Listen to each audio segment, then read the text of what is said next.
Simply an Enigma is a book that will always hold a special place in my heart. I say always hold a special place in my heart as if this is like a beloved book from my childhood or something, when in reality it came out less than a year ago. But the reason that it will always hold a special place in my heart is that this is the one and only book that I have read while being trapped overnight at a bus stop in Cleveland. Come on down to Cleveland town, everyone. Come and look at both of our buildings. Buy some food that's prepared near the street. Who knows, you might even see this. So this video is going to be a combination of a Storytime video and a book review video because I've been wanting to tell the story of my trip to New York for a while now. I've hinted at it coming in some of my other videos because this was like the weirdest possible trip to New York that I could have. And as a result, I ended up reading this book and loving it, and that's why this book is special to me. So I'm also going to review this book as well for its plot and its characters and its content and tell you guys my thoughts on all of that as well. So stay tuned because that part will be coming next. But first, let's talk about how I got to reading this book in the first place. I wanted to go to New York for a couple reasons. First, because my best friend, who I've been really close with since I was in elementary school, lives in New York. She's the friend that I actually made the bullet journal for in that previous video that I did. But also because my friend Chelsea, who runs Represent Publishing, which is the company that published my novel Sculpt Yourself, she also lives in New York, so I figured I can go see my friend for a couple days, and then I can meet up with my publisher, and we can work on getting a plan together for Sculpt Yourself, which was a couple months out from its release still. So I was like, this is going to be brilliant, I'm going to plan a trip to New York.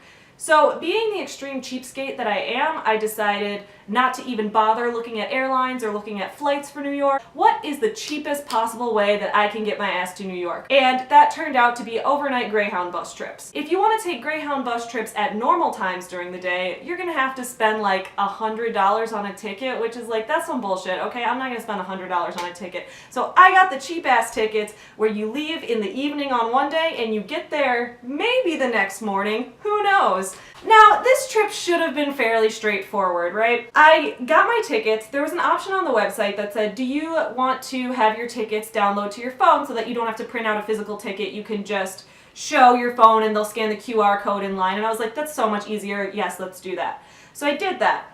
Then the day comes when it's time to go to New York. So I have a big, heavy backpack full of stuff because I'm not one to bring luggage anywhere I don't have to. So I have my backpack. I have a couple books to read. This one included. Obviously the reason I wanted to get this book read before I got to New York is that Chelsea's one of the authors for it and I wanted to be able to talk to her about it in person when I got there. So I was like, I'll get this book read, I'll get all these books on my new Kindle read on the bus, it's gonna be so great. I get in line for them to scan my ticket on my phone. I'm in line, the bus is about to leave from Chicago to go to New York, and they're like, sorry, phone tickets don't work. And I was like, no, that was an option. I chose the phone ticket. And they're like, no, that system actually doesn't work. I don't know why we offer that. You have to have a printed out ticket, otherwise you can't get on the bus. So I'm like, okay, I'll get a printed out ticket. So I go into their little back office, and there's a guy there who is like, I'm sorry, our printer isn't connected properly. We can't give you a printed out ticket. So I was like, okay, well, how am I supposed to get to New York because you're not accepting the phone tickets? And he was like, okay, maybe you can email your confirmation to me and I can take the PDF and try to print that if our printer will work. And I was like, okay, whatever. So I'm standing in there waiting and hoping that the bus isn't going to just take off without me. Meanwhile, I was wearing this t-shirt that had a comic on it and it said like inappropriate catcalling versus appropriate catcalling. And like the inappropriate one was some guy hanging out of a car being like, nice legs, and the appropriate one was like a cat calling someone on the phone to have a conversation. Like, it was funny. So I was wearing that t-shirt and the guy who's printing the tickets was like, oh, what does your t-shirt say? So I showed him, I was like, see, this is like the good kind of catcalling versus like the bad kind. And he was like, yeah, but we all know the other kind's more fun though. And I was like, all right, I'm at the Greyhound stop, what do I expect? So eventually that guy gets my ticket printed out for me and I get onto the bus. So I'm sitting on the bus and I'm like, okay, I'm gonna get my books out, I'm gonna start reading, I'm gonna grab Simply an Enigma so I can read this book before the sun goes down. So I start reading and an hour goes by and we haven't left the parking lot. And I'm like, okay, what's going on? So somebody gets up on the bus and is like, your bus has a flat tire, so you can't leave. They're like, we're gonna come and fix the flat tire, you just gotta wait till the people come that are gonna fix it. So we're still sitting on the bus, time keeps on moving, no one ever shows up to fix the flat tire. So they get another bus and we all get off of that bus and onto the next one. Eventually the bus gets moving, but because we started late, what happens? The sun goes down. And when the sun went down, everybody wanted to sleep, and the bus driver was like, no lights on the bus, everyone's trying to sleep. And I'm like, well, how am I gonna read my book now? The trip from Chicago to New York is not direct. Because it's like such a long trip, it's like a 17-hour bus ride. You have to stop partway through to switch out bus drivers. Obviously nobody can work that long of a shift, that's not okay.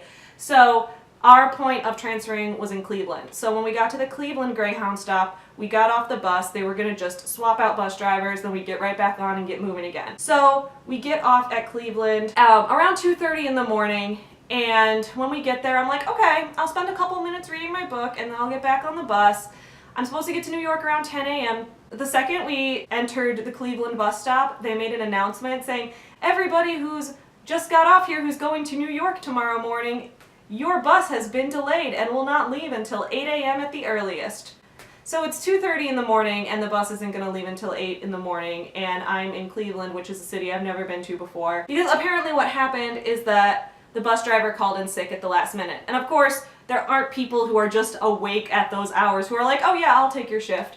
They found a replacement bus driver, but he wasn't able to leave from Detroit until 6:30 that morning, so we had to wait for him to get himself all the way from Detroit to Cleveland in order for us to go back and leave.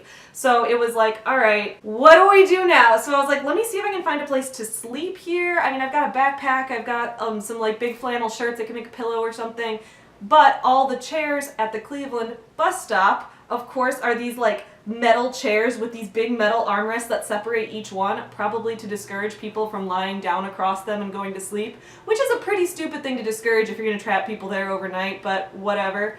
So I decided I wasn't going to go to sleep there. Instead, I went up to the information desk and I was like, hey, are there any like motels around here that I can walk to and maybe like just get a night there or whatever? And they were like, no, there's really nothing open around here but a few gambling halls. And I was like, oh, I don't want to do that. And I was like, okay, well, there's another bus that's going to New York that's leaving earlier, that's leaving at 4 a.m. rather than 8 a.m. Can I get on that one? And they were like, sure, but that bus is stopping a bunch of other places first, so you won't get to New York till 7 p.m. tomorrow. And I was like, okay, I'd rather be stuck in the bus stop where I can stand up and walk around than squished into a tiny bus seat. So I was like, okay, I'll just stay here, whatever. So at that point, I resigned myself to like, I'm gonna make the best of this situation. And it was in that moment that I was really happy that I was traveling alone, because I was thinking, you know, if I were here with anyone else, they would either be really upset about the situation and complaining a lot, or they would be really stressed out and really panicky about what was gonna happen. But honestly, all I wanted to do was just read my book. So I was like, I guess this is the perfect opportunity. There are lights in here. I have all this time to sit down and finish this book. So I went to the little snack bar, I got myself a coffee, and I read through my book. The fun didn't end there though, don't you worry. So it's probably about 4 in the morning when they call over everyone who was on the bus from Chicago who was heading to New York. And they were like, guys, we are so sorry that this happened. As a way to kind of make it up to you guys, we're going to give you guys a meal voucher. So everyone gets a free meal. We're going to give you your ticket. You can use this at the food counter. And I was like, that's great. At least they're doing something. This other guy who's waiting in line though, he starts pitching a fit. He is like, okay, you're giving us a meal voucher? Well, who's going to refund the $400 Jets tickets I had for the game tomorrow? And I was like, you know, that's actually a valid point, because yes, like, it sucks for a lot of us who are stuck here, but like me, I'll get to New York and my friend is going to be there waiting for me at her apartment regardless. Like, if you had expensive tickets to a football game, like that sucks that you're not going to be there in time when you already spent all this money. And so I kind of felt bad for that guy, but don't worry, I didn't after I found out some more things about him, so stay tuned. I got my meal voucher and I was like, you know what I would really like is like a breakfast sandwich or something, because I don't want like some greasy bacon cheeseburger, I don't want any nachos, I don't want to feel like I'm at the stadium right now because it's 4 in the morning, I'm drinking coffee, and I would much rather feel like I'm getting some breakfast. Now, when I get in line, they say breakfast doesn't start until 7:15 in the morning. You guys are open overnight. People are here at like 4, 5, 6 a.m. People are here at all hours of the night, but breakfast doesn't start till 7:15. That's like ridiculously late for anywhere to start breakfast. So I was like, all right, I will just use this meal voucher at 7:15. All will be well. I finished this book right around 7 a.m. standing at the counter by the food area. standing there and waiting for the breakfast to open, I finished this book. And while that was happening, the guy who was yelling about the Jets tickets earlier was like taking a nap underneath one of the counters where people stand and eat, and I was like, that's a little weird, but I'll let it go because none of us are in a normal situation right now. So I finally get to the food counter at 7:15, and they're like, sorry, we're closing for a few minutes to have a break before breakfast can happen. So at this point I'm so hungry, I feel like I'm gonna die. I'm like, this is ridiculous. I haven't eaten in forever. I decide to go to the bathroom, I come back and get in line, and now the line is super long. So now I have to get myself all the way to the end of the line while I wait as they start serving breakfast. Finally, I'm at the front of the line. I just reached the front of the counter when they make the announcement, everyone going to New York, your bus is here, get on the bus. So I did not even get to order my breakfast sandwich. I still have my food voucher, which expired 24 hours after they issued it, so I will never get to use that, but I will always have that little piece of Cleveland with me. So we get on the bus and head to New York. Now, because we were originally supposed to leave Cleveland at 2:30 in the morning, we were supposed to get to New York at 10 a.m., which means there's no Friday New York evening traffic. We would avoid all of that. However, because we did not leave until 8 in the morning, guess what I got to sit through? So now it's becoming an extra long trip because we're all sitting in traffic as it's bumper to bumper, nobody's moving. Meanwhile, that guy who was complaining about his Jets tickets starts having a phone call right behind me with everybody in the world. First he calls his friend and is like, yeah, I'm still on the bus. They trapped us overnight in Cleveland and now I'm not gonna make it to the Jets game. And even if I could get there on time, it would be such a rush. I wouldn't have time to stop home and get my cologne. I need my special cologne, otherwise I have no confidence around a girl. I have no confidence unless I can use my special cologne. And then throughout his conversation, it became very clear that these were also not even his tickets to the game, like his friend paid for them and was gonna sneak him into their special section. So this guy didn't even have his own $400 ticket, so I don't know what he was complaining about. But then a few minutes later, he's on the phone yelling at his brother, and he's like, yeah, I can't even go on this date. I have no time to get home and get my Viagra, and if I don't have my Viagra, I don't have a chance of doing anything with this girl. And I'm like, man, could you talk like a little bit quieter? So we finally get out of the Lincoln Tunnel. We finally do. The Port Authority is right there. So if you haven't been to New York, the Port Authority is where the buses stop. You get right out there. That's where you can connect to all the different subway and train lines. And I was all ready to get out at the Port Authority, to stop first at Dunkin' Donuts and get myself a nice big coffee, because Lord knows I needed one.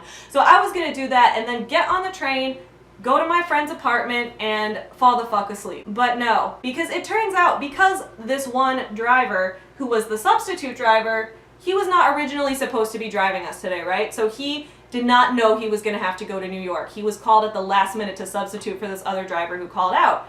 So as a result, we got a driver who had never once been to New York before. This was his very first time in this city. Which, to be fair, New York is a confusing city, and I don't blame this guy one bit. He was doing us all a favor by coming in at the last minute, so, you know, God bless this guy. But he did not know his way around New York. So he pulls up right at the Port Authority and is, like, doing little circles around it, like, I can't find where to park the bus, and then just drives right out of it. So now we're in New York traffic at 6 p.m. on a Friday night in the middle of the city, going on all of these one-way streets where he can only turn in specific directions, and we are like lost and we're getting farther and farther away from the Port Authority, and I was like, I have no idea where we are right now. And so the guy stopped the bus to ask a random dude on the street for directions, and the guy was like telling him all these random places to go. And then he asked the bus, he was like, okay, does everyone on the bus agree with this? And half the bus was like, no, we do not agree with this. This is not accurate. And I was like, okay, I mean, I don't know New York City, but there were a lot of people in the bus who were from there and were heading home, so I trusted them. And then, in the most brilliant plot twist of all, the guy who was complaining about the Jets tickets saved the day. He was like, I'm from New York, and he walked up to the front of the bus and walked the bus driver step by step through which turns to take and which directions to go, and then he got us right into the Port Authority. I was so annoyed at this man a few minutes ago, but he just saved us all. Now, when I say he saved us all, whenever the bus driver would be waiting in traffic for a few minutes, this guy would turn to him and be like, So I originally was supposed to go to the Jets game with this girl tonight, but then we got stuck in Cleveland. And I was like, oh my god, stop! We've heard this story a million times. And everyone on the bus just like started laughing. And so then I got to New York. I got myself on the train. I got to meet my friend. The next day I met up with Chelsea. We worked on a marketing plan for Sculpt Yourself. And the world was so beautiful. The trip back was nothing like that. I just like got on the bus and we stopped in Cleveland again. And I did like an Instagram story that said, hello Cleveland, my old friend. I've come to stop in you again. But we just stopped there for like 10 minutes and then kept going as usual. I didn't even have any time to get some amazing Greyhound stop coffee. Nor could I use my food voucher because it had already expired. And this was only 4 days later. Anyway, this story is very emotional to me, and now so is the book simply an enigma because I can't look at this book or think about the characters or imagine any of it without associating myself sitting in Cleveland reading this and allowing myself to get lost in these characters' world as I waited away all of these hours. But I've got to say, separate from that entire trip, separate from everything, I love this book. It's a very sweet, very nice young adult romance, and I highly recommend it. So, what's this book about? This book is told in alternating first person, which if you've watched my video about alternating first person, you know why I love it. I'll link that video in the description below. It's told from the perspective of two different characters, a girl named Quinn and a boy named Julian. Quinn is actually the character that I made a doll of. I'll also link that video in the description below. But these two characters are part of the same overall friend group but have never been that close with each other, but they're both soccer players at their school and they're both like interested in a lot of the same things, and their friends dare them to go on a date because a lot of their friends think that they'd be cute together. However, these two are both coming at the relationship from very different perspectives. Quinn is a character who's very sex positive. She has had relationships with a lot of different people, whether long-term relationships or kind of one-night stand or short-term relationships or that kind of thing. And a lot of people say like, oh, she's so slutty or she's a whore or whatever, but like she tries to not let that bother her because she's like, you know, I have my own body. I can do with it what I want. Like just because I'm a girl doesn't mean that I should be treated any differently. And I support that message. Julian, however, has never done anything sexual with anybody and has never wanted to. And all his friends have been kind of trying to push him in that direction, and he just doesn't really get what the appeal is and why everyone's so obsessed with it. So the two of them kind of enter this relationship with each other, but then since she does like sex, she wants to do it and he doesn't, and he's like, I'm not really interested in this, I don't know why. And eventually through, you know, talking it out and meeting some friends and going with one of his gay friends to the school's like LGBT club, Julian learns that he's asexual. He didn't know that that was a thing before, but he's learned that he's asexual even though he does have that romantic connection with Quinn and he does feel an emotional bond with her. So this book is kind of about, you know, can two people make it work if they have vastly different sex drives, if they have vastly different opinions on what this is. It's also cool because it kind of takes a look at a relationship from a different perspective. We normally see a lot of things where like boys are so like, oh my god, I want to have sex, I want to do this girl so bad, and girls are kind of like, no, I'm so pure, I want to wait or whatever. It's just stupid stereotypes and I hate all of it because those stereotypes are what make these characters feel so awful about themselves in the first place, because Quinn's always getting bullied and insulted by people and Julian is always being made to feel like he's like not as good of a man because he doesn't want to have sex, and it's like, that's ridiculous. These two people are perfectly normal and they're just, you know, doing things in a way that works for them. And I really loved that message throughout this book. I thought this book did a great job with asexual representation. I haven't read many books that do this well at all, but it showed a character who was asexual but still could have a healthy relationship with someone and still wanted to and still made that work, and someone who was eventually loved and supported by his community, and I think that's a really positive and great message for people to read. I also thought this book did a great job of breaking down like, why do we shame women for certain behaviors that men are allowed to get away with. I highly recommend this. Not only does it have a good social message, but it also really has two characters that you root for and you want them to end up together, and it's actually very rare that I want characters to end up together that much, despite the fact that I read so much contemporary young adult, which undoubtedly has tons of romance. A lot of the time I'm like, yeah, they're just two teenagers, like, you're not that good for each other, whatever. But no, these two, especially getting to see both of their perspectives, I was like, you guys would be really cute together, and I'm like, I want to see you make it work. And so seeing that progression was really nice. They were also both really likable characters, really sweet people. So I do highly recommend this book. I will put a link to this book in the description below. And if you guys check it out, I'd love to hear your thoughts on it, and I hope you guys enjoy it. So that was my video about my trip to New York and my unintentional trip to Cleveland. I hope you guys enjoyed this video. Let me know if you'd like me to do more story time type videos like this in the future, maybe that combine book reviews or those kind of things. I'd love to hear your thoughts on this. Please remember to like this video and subscribe to this channel if you've been enjoying these videos. Also, ring that bell because I'm putting out lots of new videos and I'd love for you guys to know that they're there. Thank you so much for watching. I really hope you guys enjoyed this and that you are having a fabulous week. Bye!